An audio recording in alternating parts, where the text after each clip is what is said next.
7 दिसंबर 1941 प्रशांत महासागर में lieutenant Clarence Dickinson और उनके विंगमैन को आदेश मिला है कि वेड मिलर हॉल्सी द्वारा यूएसएस इंटरप्राइजेस से उड़ान भरे और अपने एसबीडी डॉन्टलेस डाइवर बॉम्बर को पर्ल हार्बर तक उड़ाएं।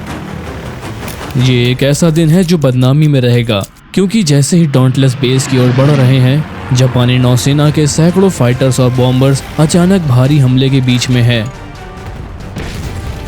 टॉर्पीडो युद्ध पोतों पर हमला करते हैं और स्थानीय स्क्वाड्रनों पर बम बरसाते हैं इससे पहले कि वो उड़ान भर सकें, और दोनों डॉन्टलेस से अनजान वो सीधा उसकी तरफ बढ़ रहे हैं। जैसे ही वो पर्ल हार्बर के करीब पहुंचते हैं, डिकिंसन को बेस के ऊपर धुएं का बादल दिखता है। धुआं देखते ही डिकिंसन सोचता है कि शायद खेत जल रहे हैं या गोलीबारी का अभ्यास है, लेकिन फिर उससे विमान भेदी आग के काले बादल दिखते हैं। बेस पर हमला हो गया है। धुएं से 2 जीरो विमान उभरते हैं। डॉन्टलेस विमान डॉग फाइट के लिए सही नहीं है, लेकिन लड़ाई शुरू हो चुकी है। दोनों जीरो ऊपर से तेजी से आते हैं और पीछे से हमला करते हैं। वो 20 एम की तोपों से डिकिंसन के डॉन्टलेस पर निशाना साधते हैं। दूसरे विमान में मैकार्थी तेजी से बाईं ओर झुकता है और डिकिंसन के नीचे जाकर बचाने की कोशिश करता है। डिकिंसन जीरो से चूक जाता है, लेकिन जैसे ही मैकार्थी मुड़ता है, जापानी गोलियां उसके डॉन्टलेस पर लग जाती है। उधर डिकिंसन धीरे धीरे विमान को मोड़ता है और उसे स्थिर रखता है, जो मिलर के लिए सही है क्योंकि वो पीछे से फायर कर सकता है। मिलर अपनी मशीन गन से दोनों लड़ाकू विमान का सामना करता है जो उसकी तरफ आ रहे हैं। जीरो विमान तेजी से उसके पास से गुजरता है। डिकिंसन तुरंत नाक नीचे कर देता है और नेगेटिव जी फोर्स महसूस करता है। जैसे जीरो विमान उसकी नजरों में नीचे से आते हैं, वो अपनी फॉरवर्ड गन से हमला करता है, पर जापानियों की गति बहुत ज्यादा है। गोलियां निशाने पर नहीं लगी और जीरो विमान तेजी से निकल गए। ऊपर जा रहे हैं और वापस मुड़ रहे हैं। रीलोड कर रहा हूँ। नीचे डिकिंसन को मैकार्थी का विमान दिखता है। उससे तेल निकल रहा है और फिर आग लग जाती है। मैकार्थी नीचे जा रहा है। उन्हें पैराशूट खुलता देख राहत मिली, पर एक ही पैराशूट देखकर वो डर भी जाते हैं और जीरो विमान तेजी से करीब आ रहे हैं। जो पैंतरे आजमाते हैं और जापानी पायलट फायरिंग शुरू कर देता है। मिलर रिलोड करके कई करते हुए फायरिंग जारी रखता है। लगा निशाना। साहब, मुझे एक बार गोली लगी है, मैंने एक गिरा दिया है। वो अपने कंधे के ऊपर देखता है और तेल का धुआं आग के लपटों में बदल जाता है। जीरो पूरी तरह जल उठता है।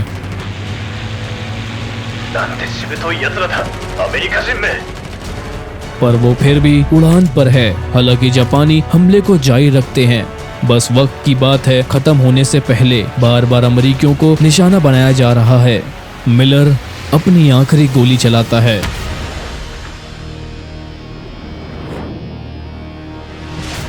मिलर, तुम ठीक हो? डिकिंसन साहब, मैंने सारे 6 गोलियों के डब्बे खर्च कर दिए हैं। डिकिंसन के पेट में डर की भावना आ जाती है। डिकिंसन का मन वापस एक बातचीत पर आ जाता है जो उन्होंने यूएसएस इंटरप्राइजेस पर उस दिन की थी।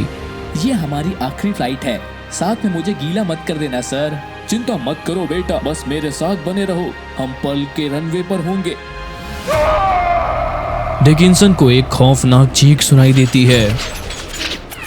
विमान उसके कंट्रोल से बाहर हो जाता है। डिकिंसन दाहिनी ओर झुकता है। वो काबू पाने के लिए रडार का सहारा लेता है, पर विमान बेकाबू होकर घूमने लगता है। डिकिंसन आखिरी बार मिलर को चिल्लाता है, मिलर, कूदो। इस उम्मीद में कि वो अभी भी जिंदा है। वो अपनी बेल्ट खोलता है और रेडियो को डिस्कनेक्ट की कोशिश करता है, लेकिन एक हाथ से रेडियो हट नहीं पाता। खुली बेल्ट और भागते हुए समय में वो दोनों हाथों से रेडियो का केबल पकड़ता है और उसे तोड़ देता है। फिर वो कूद जाता है। डिकिंसन के चेहरे पर जोर से हवा लगती है और वो बाहर गिरता है। वो गिरते हुए रिपकॉर्ड को ढूंढता है। 800 फीट की ऊंचाई से कूद के उसके पास बस कुछ ही सेकंड हैं। जमीन से टकराने से पहले उसे ट्रेनिंग याद आती है और वो कॉर्ड को ढूंढकर खींचता है। पैराशूट खुल जाता है। वो रुकने के खिंचाव को महसूस करता है। देखता है कि जमीन तेजी से करीब आ रही है। वो अपने विमान के विस्फोट होने की आवाज सुनता है, खुद जमीन से टकराने से पहले। डिकिंसन जल्दी से बेल्ट खोलता है और खड़ा हो जाता है। वो एक खेत में उतरता है, अकेला। उसे एहसास होता है कि मिलर नहीं बचा। और उसे सुरक्षित रखने का आश्वासन एक झूठा वादा था। मिलर। वहां यूएसएस एंटरप्राइजेस पर एडमिरल हॉल्सी गुस्से में भरे हुए हैं। जैसे ही रिपोर्ट आती है, उन्हें पता था कि जापानी कुछ योजना बना रहे हैं, लेकिन उन्हें इस तरह की उम्मीद नहीं थी। सभी लोग बैटल स्टेशन पर। जहाज तुरंत हाई अलर्ट पर आता है और पर्ल हार्बर की ओर पूरी रफ्तार से बढ़ता है। डिकिंसन किसी तरह खुद को फोर्ड आइलैंड के एयरबेस तक पहुंचाता है, जहां वो तुरंत ड्यूटी के लिए रिपोर्ट करता है। उसने नहीं बताया कि उसे मार गिराया, इसलिए कमांडिंग ऑफिसर उसे आदेश देता है एक उपलब्ध डॉन्टलेस से कूदने और जापानी बेड़े को समुद्र में तलाशने का। डिकिंसन खुशी से सहमत होता है। उसके दिल में दोस्त के लिए बदले की आग जल रही है, लेकिन जापानी आसानी से बच निकलते हैं, सिर्फ सबमरीन्स को विमान वाहक जहाजों की निगरानी के लिए छोड़ते हुए। जैसे ही एंटरप्राइज आखिरकार पर्ल हार्बर पहुंचता है, हॉल्सी अपने जहाज को 6 घंटे के भीतर ईंधन भरने और वापस सप्लाई करने के लिए कड़ी मेहनत करता है। डिकिंसन वापस जहाज पर आ जाता है। हॉल्सी के सभी लोग बदले की भावना में जल रहे हैं और इनमें सबसे ऊपर डिकिंसन है। हॉल्सी दुश्मन को देखते ही मारने का आदेश देता है। अब फिर से समुद्र में एंटरप्राइज 24 घंटे गश्ती विमान भेजता है। डिकिंसन सबसे ज्यादा तेज है, हवाई के पास पानी में बमों की खोज और बदले की भावना लिए। और हमले के 3 दिन बाद जापानी फिर से सामने आते हैं। दूसरा एंटरप्राइज पायलट पानी की सतह पर एक जापानी सबमरीन का साफ आकार देखता है जब वो अपनी बैटरियां चार्ज कर रही है। संपर्क दुश्मनी सबमरीन। लेकिन दुश्मन उसे देख लेता है। बॉम्बर आ रहा है। अलार्म बज उठता है और I-17 सबमरीन का क्रू आपातकालीन डाइव के लिए भागता है। I-17 में कम से कम 90 सेकंड लगेंगे। ये समय के खिलाफ दौड़ता है। वहाँ हवा में पायलट ऊपर खींचता है और अपने हमले के लिए नीचे झुकता है, अपने 1000 पाउंड के बम को तैयार करते हुए। डाइव बॉम्बर गति पकड़ता है जैसे ही वो नीचे की ओर दौड़ता है। पायलट ने अपने लक्ष्य पर नजर गड़ाई हुई है, वो अभी छोड़ नहीं सकता। जहाज उसकी आंखों के सामने लहरों में डूब रहा है। जितना जल्दी हो सके वो बम छोड़ता है, उम्मीद करता है कि ये लक्ष्य पर लगे। बम समुद्र में गिरता है और सबमरीन के किनारे से टकराकर फट जाता है। जापानी सैनिक एक विशाल विस्फोट सुनते हैं। बैलेस्ट टैंक क्षतिग्रस्त हो गए हैं, इसलिए उन्हें सुरक्षित डाइव करने से पहले मरम्मत करनी होगी। Missed. It's still sailing. Damn it. Send more aircraft. Deck पर एक और डॉन्टलेस की उड़ान तैयार की जा रही है। उनमें डिकिंसन है, इस बार एक युवा गनर मिलर की जगह पर।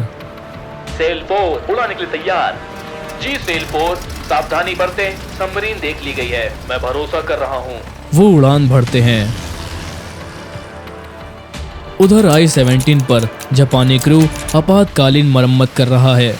इस समय वो सतह पर तैरने के लिए मजबूर हैं जब एक लुकआउट एक अमेरिकी डॉन्टलेस को आसमान में देखता है। ऊपर डिकिंसन एक सबमरीन की छाया लहरों पर तैरती हुई देखता है। बदला सामने है।